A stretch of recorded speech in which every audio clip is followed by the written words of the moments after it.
దివ్యాంగులు ఉండొచ్చు, దేనికి నాకు ఉన్నటువంటి అవయవానికి తప్ప నాకు కాదనేటువంటి ఆలోచన చేసుకోవాలి. ఒకటే చెప్తున్నా. ఇంకోటి ఏంటంటే మీ ఆలోచనే విత్తనం, అదే మీకు వచ్చేటువంటి పంట. ఇప్పుడు ఉన్నటువంటి రాజు ఉన్నాడు, రాజు ఆయన పిహెచ్డి చదువుతుందంటే ఆయన ఒక సంకల్పం ఉన్నది. దివ్యాంగునైనా కూడా ఒక పీజీ చేస్తున్నా, పీజీ చదువుతున్నా, నా సమాజానికి ఏమైనా చేయాలి, నా తోటి వాళ్ళు బాధపడ్డ వాళ్ళకు కూడా నేను కూడా ఒక దిక్సూచి కావాలనేటువంటి దాని మీద ఆయన నిర్విరామం కృషి చేస్తున్నటువంటి రాజుగారికి కూడా నేను ప్రత్యేకమైన ధన్యవాదాలు. ఎందుకంటే దివ్యాంగులు అనగానే చాలా మంది ఏమంటారంటే, చాలా మంది మజాక్ కూడా వస్తుంటారు అనమాట.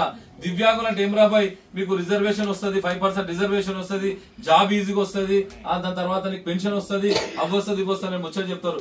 ఒకటి కోరుతున్నామంటే సకలాంగులు ఉన్నారు కదా, సకలాంగులు ఒక్కొక్క రోజు చెప్తున్నా కదా, దివ్యాంగులు లేక ఒక్క నిమిషం కూడా బతకలేదు, ఒక్క నిమిషం కూడా బతకలేరు అంటారు.